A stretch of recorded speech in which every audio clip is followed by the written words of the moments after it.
అందరికీ నమస్కారం. ఈరోజు కథ ప్రేమ ఎంత మధురం పార్ట్ 7. ఇక స్టోరీకి వెళ్తే, అమ్మ ఎక్కడుందో కనిపెట్టమని ఏడుస్తూ అడుగుతున్న యువన్ను నిస్సహాయంగా చూస్తూ ఉండిపోయాడు అక్షయ్. అదే సమయంలో పర్ణిక మనుషులు స్నేహ కాళ్ళు చేతులను కట్టేసి కారు వెనుక సీట్లో కూర్చోబెట్టారు. స్నేహ వాటిని విడిపించుకోవడానికి ప్రయత్నిస్తూ ముందు కూర్చొని ఉన్న పర్ణికను చూసి, పర్ణిక, నన్ను వదులు, నేను యువన్ను వెతకాలి. ఇప్పుడు నువ్వు నన్ను తీసుకెళ్ళడం వల్ల నీకు ఎలాంటి ఉపయోగం లేదు అని అంది.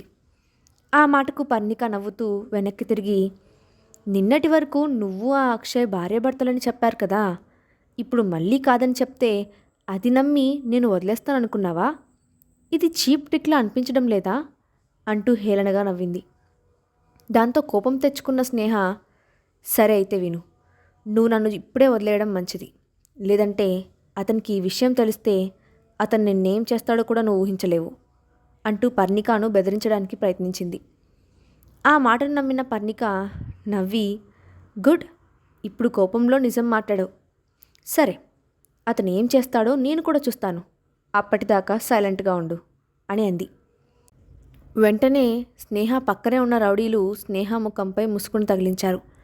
తనని వదిలిపెట్టమని స్నేహ అరుస్తున్న అరుపుల్ని వాళ్ళెవరూ పట్టించుకోలేదు. కాసేపటికి విల్లా వెనుక ఉన్న గేట్ ముందు కారాగింది. పర్ణిక ముందుగా కిందకు దిగి వెనుక వైపు ఎవరూ లేరని నిర్ధారించుకున్న తర్వాత స్నేహను కిందకు దించమని సైగ చేసింది. దాంతో ఆమె మనుషులు స్నేహను చెరోవైపు పట్టుకొని కిందకు దించారు. వెనుక డోర్ నుంచి స్నేహను మెల్లగా లోపలికి తీసుకెళ్తుండగా అప్పుడే మెట్లపై నుండి కిందకు దిగుతున్న రంగనాథ్ వాళ్ళను చూసి, ఇక్కడేం జరుగుతుంది అని అడిగాడు. పర్ణిక కొంచెం తడబడి ఇప్పుడు నిజం చెప్పడం తప్ప వేరే మార్గం లేదని అనుకుంటూ తలదించుకొని జరిగిందంతా ఏమీ దాచకుండా అతనికి చెప్పేసింది. యువన్ తప్పించుకున్నాడని, అందుకే స్నేహను పట్టుకొచ్చానని చెబుతూ స్నేహ ముఖంపై ఉన్న ముసుగును తీసింది. అంతా విన్న రంగనాథ్ ముఖంలో పెద్దగా మార్పేమీ కనిపించలేదు. అతను స్నేహ వైపు ఒకసారి చిరాగ్గా చూసి పక్కనే ఉన్న రౌడీలతో, ఈసారైనా జాగ్రత్తగా ఉండండి, ఇకపై ఎలాంటి తప్పు జరగడానికి వీల్లేదు అని చెప్పాడు. దాంతో వాళ్ళు వినయంగా సరే సార్ అంటూ తలూపారు. తండ్రి మాటలు విని మనసులోనే బాధపడింది స్నేహ. కానీ అంతలోనే ఆవేశం పట్టలేకపోతూ, మీరు నన్ను మర్యాదగా వదిలేయండి, నేను నా కొడుకును వెతకాలి, వాడికి ఏమైనా జరిగిందంటే మీలో ఒక్కరిని కూడా ప్రాణాలతో వదలను అంటూ హిరిస్టిక్గా అరిచింది.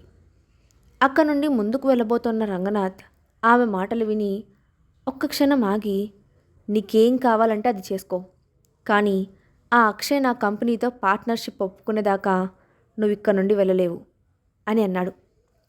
ఇంతలో గదిలో నుంచి బయటకు వచ్చింది జయంతి. అక్కడ బంధించి ఉన్న స్నేహను చూడగానే ఆమె ముఖంలో సంతోషం మెరిసింది. కానీ అక్కడే ఉన్న రంగనాథ్ని చూసి ముఖం బాధగా పెట్టి, ఏమండి, మీరు మన స్నేహ విషయంలో అంత కోపంగా ఉండకండి. అమ్మాయి ఎలాగో మన ఇంటికి వచ్చింది కదా, ఇప్పుడు మీకు కావాల్సినట్టే ఒక మంచి సంబంధం చూసి మనమే పెళ్లి చేద్దాం. మొన్నే కదా ఒక సంబంధం గురించి మాట్లాడుకున్నాం. అదే 2 పెళ్ళిళ్ళు చేసుకొని విడాకులు తీసుకున్నాడు. కానీ అతనికి చాలా డబ్బు ఉందని, స్నేహ అతన్ని పెళ్లి చేసుకుంటే సంతోషంగా ఉంటుందని అనుకున్నాం కదా. ఇప్పుడు మనం అతన్ని పిలిచి మాట్లాడి త్వరగా స్నేహకు పెళ్లి చేసేద్దామండి, అప్పుడు మీ బాధ్యత కూడా తీరిపోతుంది అని నెమ్మదిగా చెబుతూనే రంగనాథ్కి స్నేహ పెళ్లి చేయాలనే ఆలోచన వచ్చేలా చేసింది. ఆ మాట వినగానే రంగనాథ్ కూడా ఆలోచనలో పడ్డాడు. అది గమనించిన పర్ణిక, జయంతి ఇద్దరు ఒకరినొకరు చూసుకొని చిన్నగా నవ్వుకున్నారు. మరోవైపు అక్షయ్ విల్లాలో హోటల్లో ఉన్న అక్షయ్ యువన్లను రహస్యంగా ఫోటోలు తీసిన బట్లర్ వాటిని రాజేశ్వరి రఘునందనలకు చూపించాడు. అందులో అమాయకంగా నవ్వుతున్న యువన్ను చూసి వాళ్ళు ఆశ్చర్యపోయారు. అతను సేమ్ చిన్నప్పుడు తన కొడుకు అక్షయ్ లాగే ఉండాలని అనుకున్న రాజేశ్వరి యువన్ను పరీక్షగా చూస్తూ అతని ముఖంపై ప్రేమగా తడిమింది. అదే సమయంలో ఆఫీస్ క్యాబిన్లో కూర్చున్న అక్షయ్ ఎదురుగా సోఫాలో కూర్చొని కేక్ తింటున్న యువన్ను చూస్తూ ఇప్పుడు ఏం చేయాలి అని ఆలోచిస్తున్నాడు. ఉదయం హోటల్లో తల్లి కనిపించడం లేదని తెలిసిన తర్వాత విపరీతంగా ఏడ్చాడు యువన్.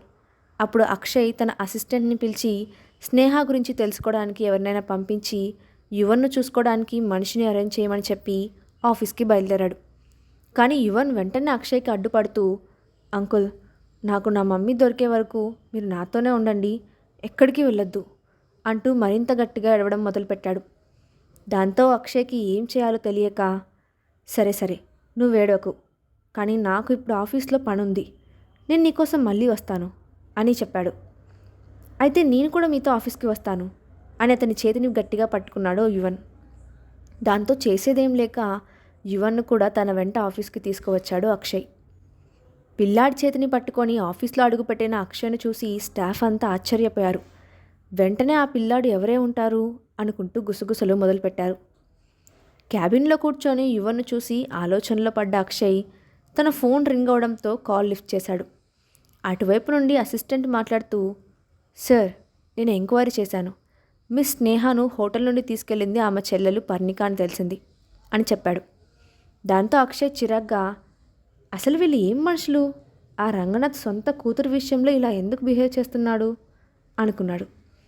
ఇంతలో క్యాబిన్ డోర్ హఠాత్తుగా తెరుచుకోవడంతో తలపైకెత్తి చూసిన అక్షయ్ ఎదురుగా కనిపించిన తన తల్లిదండ్రులను చూసి ఒక క్షణం ఆశ్చర్యపోతూ వెంటనే ఫోన్ కట్ చేసి, మమ్మీ, డాడీ, మీరు సడన్గా ఇక్కడికి ఎందుకు వచ్చారు అని అడిగాడు.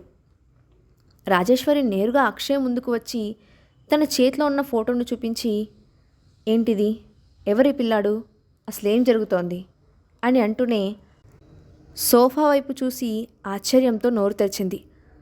అక్కడ కూర్చొని కేక్ తింటున్న యువని చూసి రాజేశ్వరి, రఘునందన్ ఇద్దరు ఒకరి ముఖాలు ఒకరు చూసుకున్నారు. అదే సమయంలో కేక్ తింటున్న యువన్ కూడా తనను ఎవరో అదే పనిగా చూస్తున్నట్లు అనిపించడంతో తలెత్తి చూశాడు.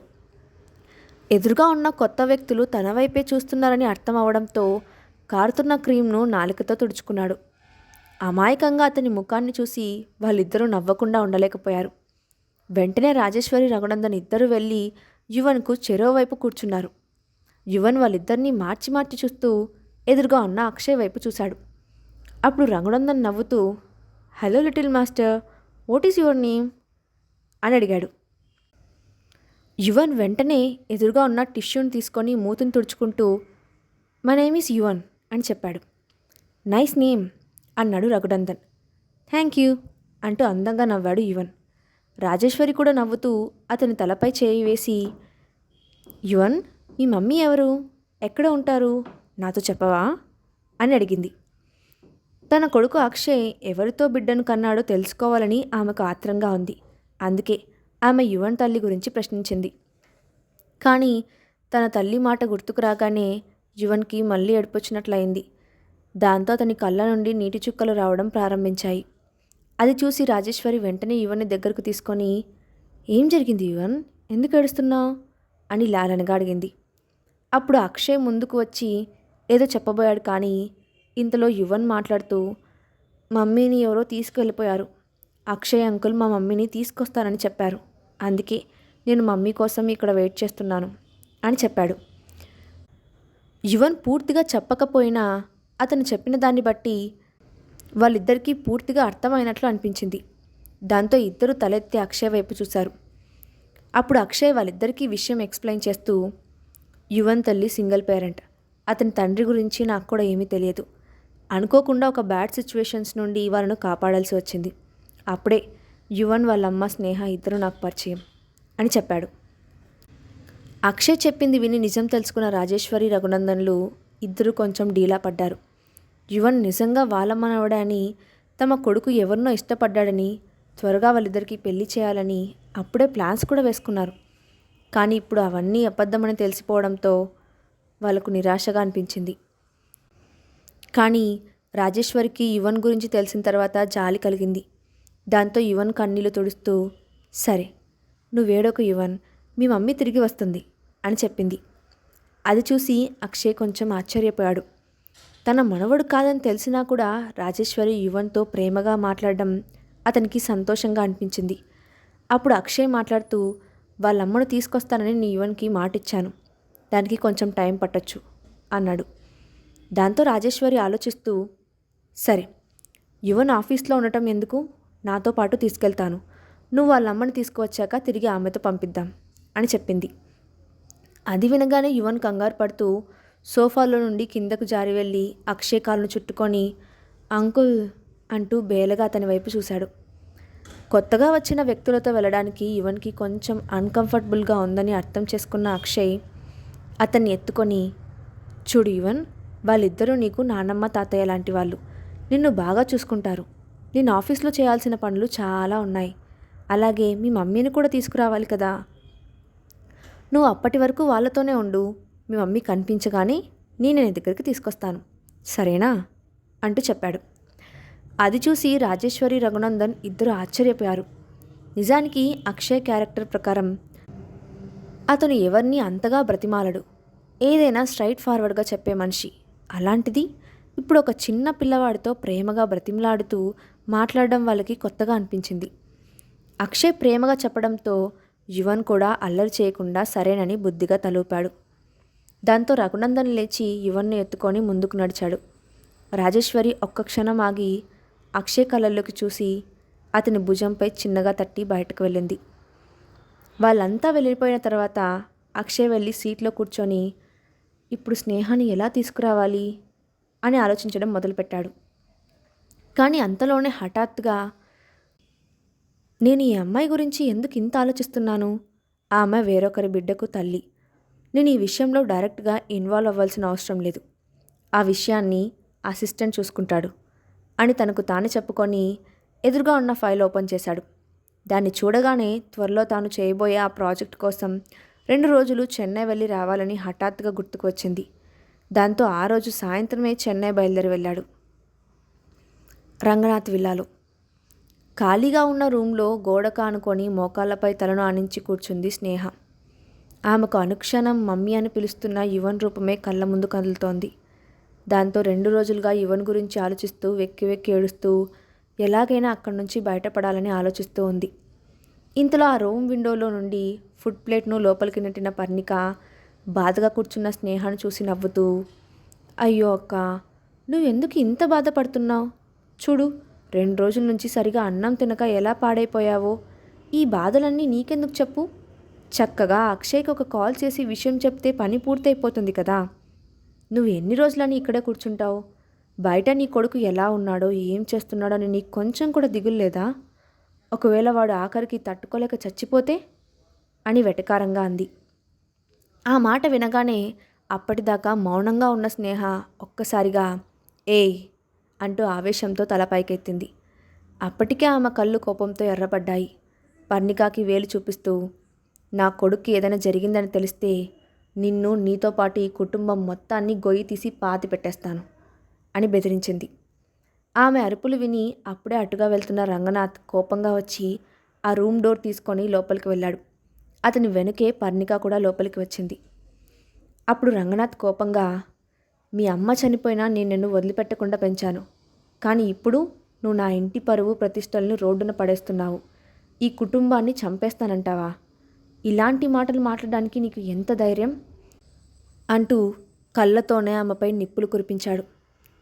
స్నేహ అతని మాటలకు నీరసంగా చూసి ముఖం తిప్పింది తప్ప ఒక్క మాట కూడా మాట్లాడలేదు. దాంతో రంగనాథ్ మళ్ళీ మాట్లాడుతూ, చూడు, నువ్వు వీలైనంత త్వరగా అక్షయ్కి ఫోన్ చేసి మాట్లాడు. పార్ట్నర్షిప్కి అతన్ని ఒప్పించు, లేదంటే నువ్వు ఇక్కడి నుంచి అడుగు కూడా బయట పెట్టలేవు అని అన్నాడు. దాంతో స్నేహ ఒక్కసారిగా అరుస్తూ, ఆ అక్షయ్కి నాకు ఎలాంటి సంబంధం లేదని నేను మీకు ఇప్పటికే చాలాసార్లు చెప్పాను. కానీ మీరు నా మాటని నమ్మడం లేదు. నన్ను మీరు జీవితాంతం ఇలా గదిలో పెట్టినా అతను రాడు. నన్ను వెళ్ళనివ్వండి అని అరిచింది. దాంతో తండ్రి వెనుక నించున్న పర్ణిక నవ్వుతూ, అయితే నీకు ఇంకా పెళ్ళి కాలేదన్నమాట. అలాంటప్పుడు నాన్న తెచ్చిన సంబంధం చేసుకో అంటూ రంగనాథ్ని రెచ్చగొట్టేలా మాట్లాడింది. వెంటనే రంగనాథ్ కూడా, అవును, ఇక ఆ పిల్లాడి గురించి వదిలే. నీకు రేపే ఒక మంచి సంబంధం తీసుకొస్తాను. మాట్లాడకుండా అతన్ని పెళ్లి చేసుకో అని అన్నాడు. స్నేహ కోపంగా, నేను ఎవరిని పెళ్లి చేసుకోను. నన్ను ఇప్పటికే ఇంటి నుండి మీరు వెళ్ళేశారు. ఇక నాకు మీకు ఎలాంటి సంబంధం లేదు. ఇప్పుడు నాకు పెళ్లి చేయడానికి మీకేం హక్కు ఉంది అని అడిగింది. నిన్ను కన్నాను, పెంచాను, అదే నాకున్న హక్కు. ఇక ఇంతకు మించి నాతో వాదించాలని చూడకు అంటూ ఆ గదిలో నుండి బయటకు వెళ్ళాడు రంగనాథ్. పర్ణిక కూడా స్నేహ వైపు చూసి ఎగతాళిగా నవ్వుతూ బయటకు వెళ్ళి డోర్ క్లోజ్ చేసింది. ఏం చేయాలో తెలియక స్నేహ నిస్సహాయంగా గోడకు చేరగిలపడింది. యువన్ను స్నేహ కలుసుకోగలుగుతుందా? యువన్కి ఇచ్చిన మాటను అక్షయ్ నిలబెట్టుకుంటాడా? ఈ ప్రశ్నలకు సమాధానం తెలుసుకోవాలంటే నెక్స్ట్ పార్ట్ కోసం వెయిట్ చేయాలి. సో ఈ స్టోరీ అప్డేట్ ఎలా ఉందో కింద కామెంట్ బాక్స్లో మీ ఒపీనియన్ని షేర్ చేయండి. Thanks for watching.